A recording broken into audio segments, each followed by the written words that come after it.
And Dr. Hahn is here. If you need, he'll tell you maybe a little bit later if you want this, but I can tell you that very simply, the level at which they're approving things, tests, and being on top of the people that are doing the testing for therapies and for vaccines they've never seen anything like this. So I want to thank you very much, and stick around. Maybe they'll have some questions. Okay? Please go ahead. In the back. Mr. President, thank you very much. If there were groups of people planning to protest tomorrow against the government shutdown, what would be your advice? Against the shutdown? Yeah, that they want the shutdown lifted. Should they Maybe go they want ahead to if lift it's it? in Yeah. a state where Hey, there haven't been I 14 don't have days? any arrests. People feel that way. You're allowed to protest. I mean, they feel that way. I watched the protest, and they were all 6 feet apart. I mean, it was a very orderly group of people. But, you know, some have gone too far. Some governors have gone too far. Some of the things that happened are maybe not so appropriate. And I think in the end it's not going to matter, because we're starting to open up our states. And I think they're going to open up very well. We're going to be watching it. We're going to be watching it very closely. We're working with them on testing. We're working with them on whatever they need. I don't think they need ventilators anymore. I believe the term the governor used was phenomenal. We've done a phenomenal job. That was the term that was the only sentence they left out, which is okay. But I appreciate that that's what Governor Cuomo said. But they've done a phenomenal. These people have done a phenomenal job. As far as protesters, you know, I see protesters for all sorts of things, and I'm with everybody. I'm with everybody. Please, in the back, go ahead. In the back, go ahead. You ready? Yeah. Yes, please. Thank you, Mr. President. Jen Pellegrino with LAN. Yesterday, you pointed out that Iran was likely not truthful in the reporting of the virus. Meanwhile, Senator Dianne Feinstein and other Democrats are looking for $5 billion in aid to Iran. Are you considering giving any aid to Iran? If Iran needed aid on this, I would be willing to do something if they want it, if they ask for it. I would be certainly willing. They were hit very hard. Obviously, those numbers weren't correct numbers that they reported. But if they needed help, if they needed aid, if they needed ventilators, we have thousands of ventilators currently on hand, and ventilators under construction, that are under construction. That's a mosquito. I don't like mosquitoes. I don't like mosquitoes at all. But if they, yeah, we would certainly be willing to help. What they should do is be smart and make a deal. It's only because of, you know, you look at what happened. It's John Kerry, I guess, just doesn't want them to make a deal. And they're probably figuring they can wait. And maybe it will be Biden, and they'll own America if Biden gets, and they know with me, it doesn't work that way. It doesn't work that way. If Joe Biden got in, they'd own America. Between them, China, Japan, Mexico, Canada, they'd own America. You wouldn't have a country left if he got in. Go ahead, please. Mr. President, the first question, you mentioned that you've seen some governors, I think you said this yesterday too, that some governors you think have gone too far.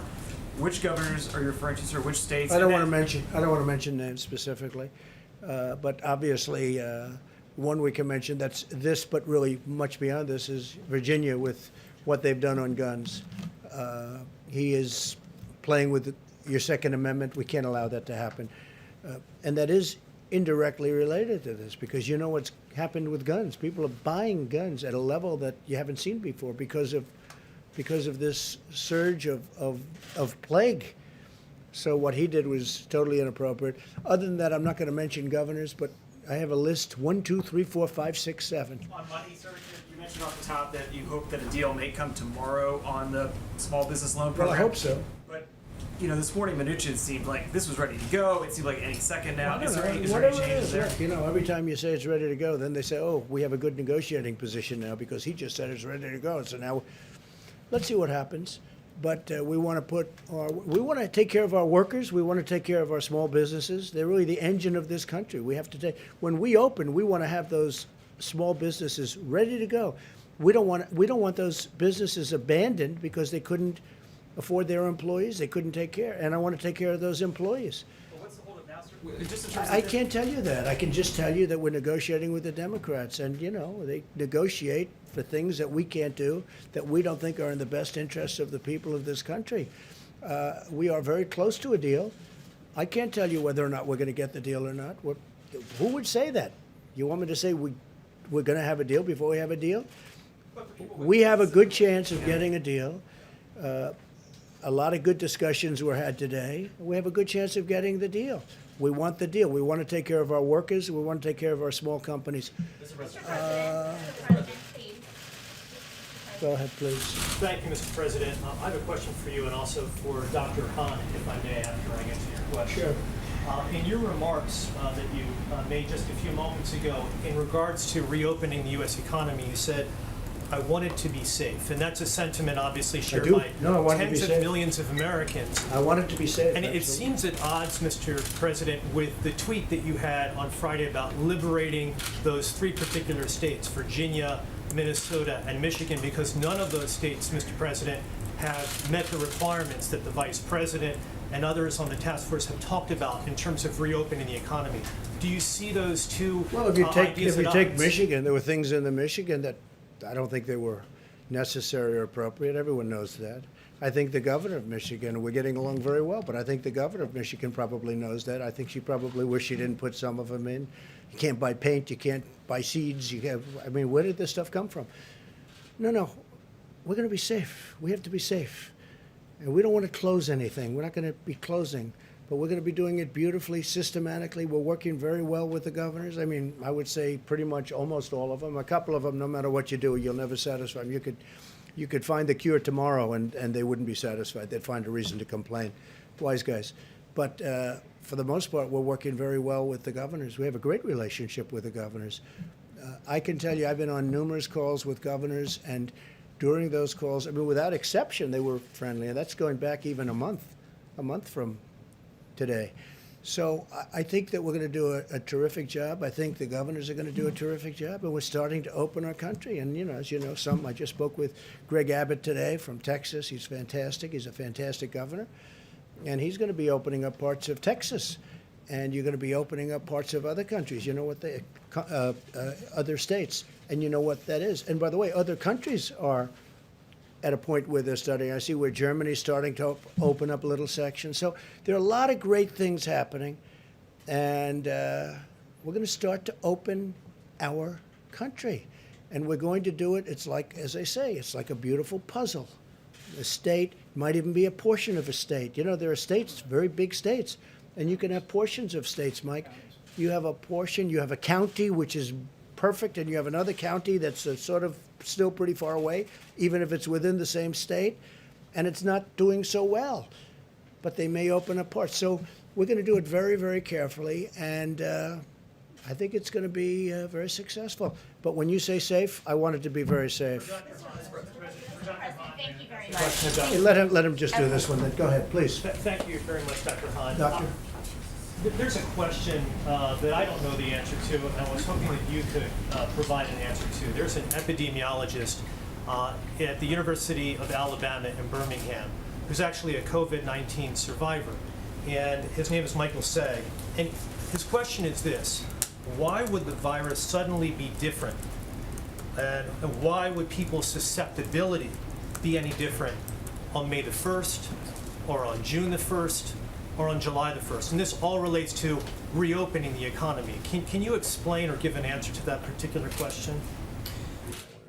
I don't think we have evidence that one would be more susceptible or less. What I think we can say is that the mitigation efforts have really helped with respect to this, and that what we've seen is the number of cases have gone down.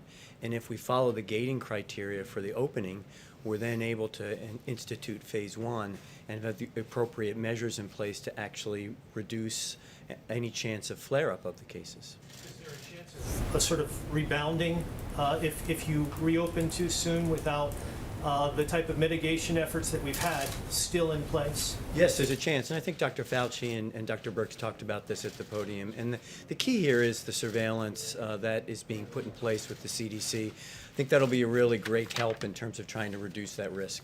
Thank you. And I think they have the rest of that clip. I just thought it was a very good clip. I think it's a tribute to New York. I think it's a tribute to the federal government. And I thought it was nice. So I think they have that now. They can try it. Go ahead. We saved everyone? No. But have we lost anyone because we didn't have a bed, or we didn't have a ventilator, or we didn't have healthcare staff? No. The people we lost are the people we couldn't save. Not for lack of trying and not for lack of doing everything that we could do as a society, not only as a government and as a healthcare system. Okay. Mr. President, you had called on me. Yes, I did. I appreciate it. Since you shared with us something else that you saw on TV today, I have a question about something you said on Thursday, which is that you were angry because information about the virus should have been told to us earlier and a lot sooner. People knew it was happening, and people did not want to talk about it. Many Americans are saying the exact same thing about you, that you should have warned them the virus was spreading like wildfire through the month of February instead of holding rallies with thousands of people. Why did you wait so long Who are you to with? warn them? Who are you with? And why did you Yeah. not have social distancing until March 16th? Who are you with? I'm Weijia Jiang with CBS News. So, if you look at what I did in terms of cutting off or banning China from coming in, Chinese nationals. But by the way, not Americans who are also nice and coming easy, from China. nice and easy, just relax. We cut it off. People were amazed. These gentlemen, everybody was amazed that I did it. We had 21 people in a room. Everybody was against it but me. Dr. Fauci said, had I not done that, perhaps tens of thousands, and maybe much more than that, people would have died. I was very early, very, very early. And we just saw, you saw Brett Baer making a statement. They had a debate well into February, and not even mentioned, it wasn't even mentioned, the Democrats. We were very early. Oh, I'm the president. And you know what I just did?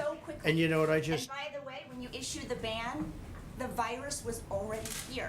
Okay, and you know how many people, when I issued the ban, how many cases of virus were in the United States when I issued the ban? Do you know the number? No, how many cases? Remember I said one person. How many cases were here when I issued the ban? But Tell did me. you know No, that it was going you to have to do spread your and become research. a pandemic? How many... I did my research. On the 23rd of March, you said you knew this was going to be a pandemic. Can I tell you what? well I did before know it. I did know it. All I have to do is look. So you knew it was going to Anybody spread. knew it. Just, are you ready? How many cases were in the United States when I did my ban?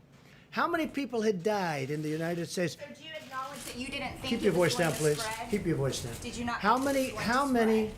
How many cases were in the United States? I did a ban where I'm closing up the entire country. How many people died? And that's a fair point. How many people died in the United States? And yet I closed up the country, and I believe there were no deaths, 0 deaths at the time I closed up the country. Nobody was there. And you should say thank you very much for good judgment. Go ahead, please. President, you just mentioned Germany. Germany is allowing small stores to open Yes, they are. tomorrow. I just spoke to them. Does this give you confidence that some European countries are on the mend of recovery? Well, I hope so. I And mean, will we you hope it works out. Look, I spoke you lift some with, I spoke with restriction on Angela. them? I spoke with Angela. And they're going to start a process of opening, very much like we are. We are too. I spoke with numerous governors. They're doing it also. Areas that have been where the number one they've done a good job, and where they don't have much of a problem. Germany's starting the process also, yes, and I'm very happy about that. Some places in Europe, as you know, can't start the process for a while. Mr. President. Yes, ma'am. Go ahead, please. Thank you, Mr. President. I have 2 Nevada questions. First one, the mayor of Las Vegas thinks it's total insanity for business to be shut down in Nevada, which the governor Sisolak ordered. Who's right? Well, they shut one of my hotels down too. Okay, so you know, now, I'm not involved in that. I could be if I wanted to. I just chose not to be. By the way, just so you know, I could be if I wanted to, but I chose not. But they closed a very big hotel that I have in Nevada down in Las Vegas. It's a very severe step he took. I'm okay with it. I'm okay with it. But you know, you could call that one either way. I know the mayor's very upset with it. Some owners are very upset with it. Some of the developers out there are very upset. Others, they say, "Hey, we got to get rid of it." I can see both sides of that. And I'd like to follow up. with one other question. I asked you recently about an SBA rule that said that paycheck protection money could not go to small casinos. You said you'd look into it, and clearly something happened. They are looking into it right now, because they do have, they have small casinos that don't have too many people, and they are looking, and they're going to make a ruling, I understand, next week. They already did make a ruling, and they changed it from small casinos that make more than a third of their income couldn't qualify to half. I know, but they're looking at that, they're continuing to look at that. It's a big topic, because a lot of people are involved. Let's give it a shot. Governor Cuomo, as you played in that clip, has indeed praised a lot of what the federal government has done, but he... No, excuse me. He didn't say a lot. He said we did a phenomenal job. He didn't say a lot. He didn't say you did a good job on ventilators but nothing else. No, he said we did a phenomenal job. So report accurately, because you are one of the most inaccurate reporters. Go ahead. What he has said is that, and along with a bunch of Republican governors who've said what they need, though, is a national strategy when it comes to testing. Because on supplies, they say that they're competing against one another. They said the same thing with ventilators, and now we have so many that we're going to be able to send them and help other countries that are in need. We're doing great on testing, and we are actually using the Act, as you know, on a certain company. But what about on the reagents? They say that that's something that they can't get. We're in great shape. It's so easy to get. That reagents and swabs are so easy to get. When you have to build a very expensive piece of machinery controlled by computers, that's a different thing. And no, we'll have everything's going to be in very good shape very soon. We're going to be in very good shape very soon. Yeah, please go ahead. President, just the latest stimulus package, will that have funding for states and local governments? Well, I don't want to comment on it, but we will be saving that for another time. Will you be willing to... And by the way, some states and local governments need it. I'm the first one to admit that. We're going to be saving that for another little bit of a later date. Will probably be our next negotiation. Okay. But they do, I'm in favor of it, I will say. And I told the Republicans today, I had I think a great talk with Republican senators today, and all of them, I think, just about all of them, and conference call. And we are going to be, that'll be a very big topic over the next couple of weeks. It's very important. And what is the administration doing to make sure that, the hotel chains and hedge funds Well, that's do not another one, access, yeah, no, that's funds? another one. You have hotels that are big, massive buildings that are under-levered, but if you have no income at all coming out, no income at all, these hotels they go from under-levered to they have to be closed down. It's a terrible thing. I don't know that they're working on that specific problem, but it's a problem they should be talking about. I mean, you have people that own a hotel where they go from having a very successful hotel with, many employees, thousands of people, to all of a sudden closing it down. I read where my wonderful place in Florida, in Miami, Doral, they had to let a lot of the employees go because it's essentially closed. You can't use it. You can't have the restaurants. You can't have it. So you have to close it down. That's an example. Many hotels are closing down throughout the country, and hopefully they're going to be able to open up relatively quickly. But the funds were specifically for small businesses. Yeah. Would the administration Well, it depends make sure how the that that's- hotel is considered. Is it owned by a big chain? But even if it's owned by a big chain, that's devastating. If they have 200 hotels in the country and they're closed, and it's not only in the country. Remember this. This is all over the world. If they could have 2,000 hotels that are in other countries. They're also closed. We're in better shape than most when you think about it. So I think we're going to be looking at it. I think it's a very big problem, and it's a lot of people employed. Yeah, here we go. Mr. President, more than 22 million Americans are currently unemployed as a result of this. Today we hit the grim milestone of more than 40,000 Americans now having died from the coronavirus. Can you explain then why you come out here and you are reading clips and showing clips of praise for you and for your administration? Is this really the time for self-congratulations? Well, I will tell you this. What I'm doing is I'm standing up for the men and women that have done such an incredible job. Not for me, for the men and women, admirals, vice president, if I might, but all of the men and women, thousands, tens of thousands of them that built hospitals in New York and New Jersey and all over this country in record time. They'd throw up 1,000 beds in 4 days. I'm sticking up for those people. Those people have been incredible. I'm also sticking up for doctors and nurses and military doctors and nurses. The clips that you played and what you read earlier was praising you and your All administration. I played today was Governor Cuomo To do that, sir. saying very positive things about the job the federal government has done. On this And day, those more than people, 40,000 and Americans have now died. those people have been just absolutely excoriated by some of the fake news, like you. You're CNN, you're fake news. And let me just tell you, they were excoriated by people like you that don't know any better because you don't have the brains you were born with. You should be praising the people that have done a good job, not doing what you do. Even that question. So just so you understand, if we didn't do a The question is job, why now? Not why are you doing I'll tell it, you but why now. Are you ready? Because these people are right now in hospitals. It's dangerous. It's going to a battlefield. And I want these people, I want you. wasn't about I want hospital you in the. workers, sir. This wasn't about It's the all about doctors. that. It's This was it's not about about you me. and your No, administration. nothing's about me. Look, you're never going to treat me fairly, many of you. And I understand that. I don't even know. I got here with the worst, most unfair press treatment, they say, in the history of the United States for a president.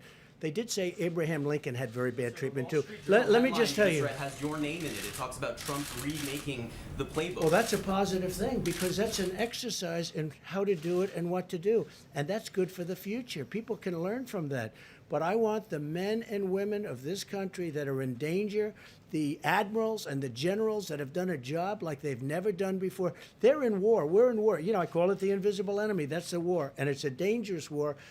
We're also at a level, when you said 40,000 people, and you're right, almost 40,000 people. And what, oh, more than, okay, good, correct me. 41,000. Good, well, I'm really glad you corrected me, CNN. But here's the story, let me just tell you something. If we didn't do what we did, the 40,000 right now could be 1 million people, not 40,000, it could be 1 million. We're tracking at much less than the lowest possible estimate. And that's a great tribute to a number of people and a number of things. One of the things that it's a tribute to is what's taken place in this country with the American people. Because they've gone inside, they've done it. They've done a job that nobody thought was possible. And in fact, when they did the models, as they call them, nobody thought it was possible. They did models not based on this kind of success. I've seen New York streets, and I see it in the morning. I've watched all my life New York streets, and you can't even see the pavement. There's so many people. And you take a look this morning, you take a look, even on Friday morning, I looked at it, I saw it through a camera. There wasn't a person on Fifth Avenue, there wasn't a person on Madison Avenue. I've never seen anything like it because people have really listened to instructions and they've listened to what we've had to say, and the professionals, they've listened. And those people should really give them a lot of credit, including people like you, because you just don't have the sense to understand what's going on. All right. Yeah, please, go ahead. Thank you, Mr. President. Should publicly traded companies like Shake Shack and Quantum Corp and Roost Chris, should they have access to the PPP program? Well, it would depend. It would depend. A lot of those, I don't know much about any of those companies, but a lot of times they're owned by franchisees where they own one or two places, and you know they are small businesses. So a lot of that would depend on what the formula is. But again, many of those companies are, you know, they're out to franchisees. A franchisee could open up one of the places that you mentioned. And so, yeah, I would say that's important, actually. That's like a restaurant. Go ahead, please. You know, these, you referred to these protests earlier. You know, some of them are getting pretty intense, and we're actually getting some death threats to some governors who are reluctant. You are in the media? No, the governors are getting death threats. You know, governors of Kentucky, Michigan, Virginia, they're getting increased levels of death threats. And are you concerned that you're talking about liberation and the Second Amendment and all this stuff? Are you inciting violence among the few people? I've seen the people. I've seen interviews of the people. These are great people. Look, they want to get, they call cabin fever. You've heard the term? They've got cabin fever. They want to get back. They want their life back. Their life was taken away from them. And, you know, they learned a lot during this period. They learned to do things differently than they have in the past. And, you know, they'll do it hopefully until the virus has passed. And when the virus passes, I hope we're going to be sitting next to each other in baseball games, football games, basketball games, ice hockey games. I hope we're going to be sitting next to each other. I hope you have golf. The Masters is going to have 100,000 people, not 25 people watching at the course. I mean, I am not. No, I'm not. I think these people are. I've never seen so many American flags. I mean, I'm seeing the same thing that you're seeing. I don't see it any differently. There too. They're who? Nazi Well, flags. that I totally would say no way. But I didn't see that. I see all, of course, I'm sure the news plays that up. I've seen American flags all over the place. I have never seen so many American flags at a rally as I have in these rallies. These people love our country. They want to get back to work. Please, go ahead. Have you thought any more about pardoning Paul Manafort or Roger Stone so they're not exposed to coronavirus in jail? Well, I just tell you this. Roger Stone was treated very unfairly. Paul Manafort, the Black Book, turned out to be a fraud. We learned that out during the various last number of weeks and months. They had a Black Book that came out of Ukraine, turned out to be a fraud. Turned out to be a fraud. They convicted a man, turned out to be a fraud. General Flynn was a highly respected person, and it turned out to be a scam on him. The FBI said he didn't lie, and Mueller's people wanted him to go to jail. Okay? So what am I going to do? You'll find out what I'm going to do. I'm not going to say what I'm going to do, but I will tell you the whole thing turned out to be a scam, and it turned out to be a disgrace to our country, and it was a takedown of a duly elected president, and these people suffered greatly. General Flynn, I mean, what they did to him. And even the FBI said, and they had some, and nobody bigger fan of the FBI than me at the level of the people that really matter. But the top of the FBI was scum. And what they did to General Flynn, and you know it, and everybody knows it, was a disgrace. He was in the service for over 30 years. He ends up being a general and respected. Respected. And almost his first day in office, they come in with papers. They want to investigate him. Never happened before. And now the tables are turned.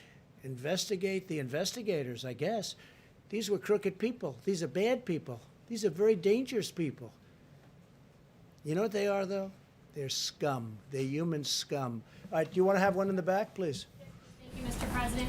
The CDC has finally admitted to profound failures with testing kits from the beginning of the outbreak. Is this a function of lax oversight from the Obama-Biden administration? Well, it's not from me. I mean, they came in and they had some problems early on, but we've straightened it out. But yeah, look, I told you we inherited a lot of garbage. We took, they had tests that were no good. They had, all the stuff was no good. It came from somewhere, so whoever came up with it. But I'm proud to tell you that now we went from having a lot of bad things happening in CDC to having great things happening. They're doing a very good job now. But no, initially, look, our stockpiles were empty. We had horrible stockpiles. We had horrible ventilators. We had very few of them, too. And so did the states have very few of them. But all of these things are now we're at a level that we've never been. Same with our military. Our military is the strongest it's ever been. We spent $1.5 trillion on our military. We've totally rebuilt our military. It's never been in a position. And we even have Space Force. Mike and I were talking about what an achievement that is. First time in 72 years we have a new force. So, yeah, CDC had obsolete tests, old tests, broken tests, and a mess. But they've done a very good job. And they've done it under pressure. The pressure is, you know, they had to do this under pressure. So we're very proud of the job they've done. Please, go ahead. Mr. President, you said swabs are easy, and this has been something that hospitals and states have been saying there are shortages for more than a month now. Why wait to use the Defense Production Act until now? Well, we already have millions coming in. We have one company that we're forced to use it with, and probably by tomorrow we won't be. You know, it's a tremendous hammer. Probably by tomorrow it won't be, but we have millions of them coming in. They're very easy by comparison. And in all fairness, governors could get them themselves. They really could. All of this, but we're going to do it. We're going to work with the governors, and if they can't do it, we're going to do it. If they do it, we can do it maybe cheaper, better. We're getting very high quality. With us, it's all quality too. Even if it takes a little bit longer, we want the highest quality in all of it, including the ventilators. So yeah, we have millions of them coming in very soon, and many of them already have been ordered, and the governors don't know quite where they are, but they'll be finding them fairly soon. Mr. President, on President Xi, You now talk about the missteps that China made early on in this crisis and how it put the United States Well, behind based the curve. on an investigation, we're going to find out. Yeah, So, sure. so when you repeatedly praised Xi in January and February, this guy doesn't you stop. said he will solve the problem. You said he was doing a great job. Were you duped by President Xi? No. I made a deal that's phenomenal for the United States. No, you know who was duped? You and the Obama administration were duped for years because China was ripping off this country like in the history of any country. Nobody's been ripped off like the United States by China and many other countries, and we stop it. And we've done a deal where they're paying us $250. They are buying $250. They didn't do anything for us. You know, we didn't even have a deal. It was so bad. The deal. These comments are after the deal. No. It is about a deal, because the deal started a long time ago before anybody heard about this. The deal was finished a number of months ago.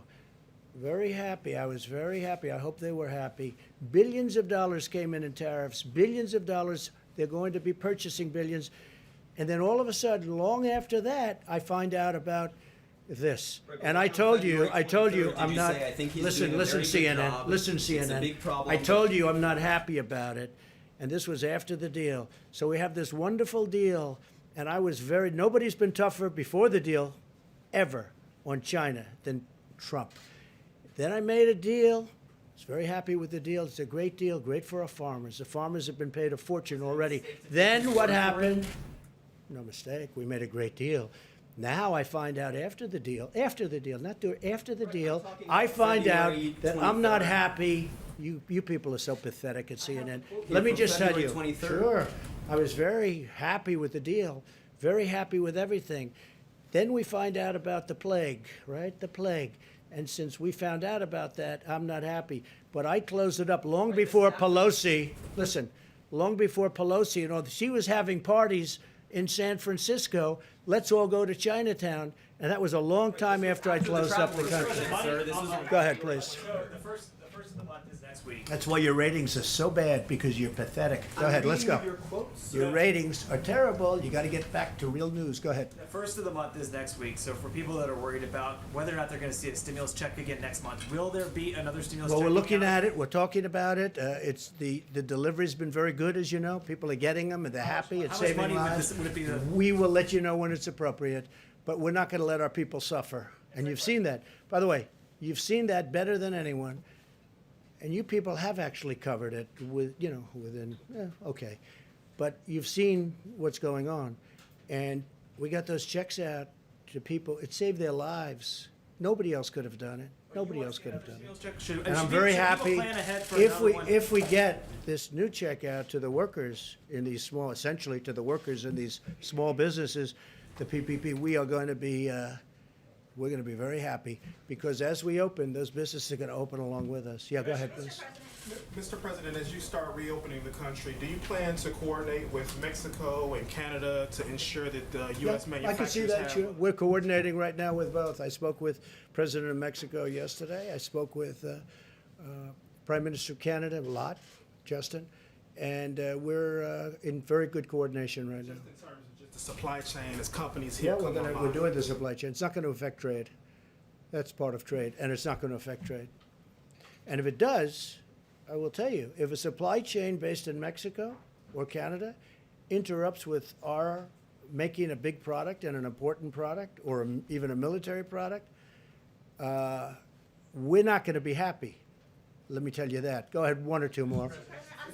Go ahead in the back. You didn't go. Go. Thank you very much. Who are you with? I'm with the Salt Lake Tribune. Okay. Thank you, sir. On Thursday, the White House announced a congressional task force on reopening America. It included every Republican senator but Mitt Romney. Yeah. Does that show that you're still holding a grudge against Yeah, Mitt Romney? it does. Yeah. No, I'm not a fan of Mitt Romney at all. No, I had 52 Republican senators. He was a governor. You don't want his advice. Well, I just don't think, I'm not a fan of Mitt Romney. I don't really want his advice. Go ahead, please. Mr. President, why on that task force did you include Senator Kelly Loeffler? There's some questions about whether she Well, because she's the senator from a great state, a state that I love, Georgia. But there's some insider trading. Well, I don't know. I really don't know about that. But she's a senator from Georgia, And she was included in the list, absolutely. Mr. Go President. ahead, a couple of more. Go ahead, please. Yeah, Mr. President, you said you'd spoken to Angela Merkel and that the progress being made in Germany, and you spoke about Many of the leaders, yeah. yeah, many of the countries that maybe have taken their eye off the ball and let coronavirus let rip in their countries. Which one were you talking about? The UK? You mean some of the ones that didn't do well? I don't say that, but you just have to look. And some of them just got hit hard. When I closed up our border, when I did the ban on China, they say a lot of the people that didn't come in here went to Italy. You heard that. That's why Italy was hit so hard. I don't think it was because of government. I will say Italy is locked down probably more than any other country right now. It's just absolutely locked solid down. But they got hit very hard because people that were coming to the United States couldn't come because I closed the country in January, and they went to Italy, they say. It had to do with trade. It had to do with the purchase of certain materials, and Italy was another alternative. And so many, many people went to Italy instead of coming here, and Italy has suffered greatly. Now, I spoke with the Prime Minister a lot. He's a great friend of mine, and what's happened to Italy is very, very tough. Thank you all very much. We appreciate it. We'll see you tomorrow. Thank you.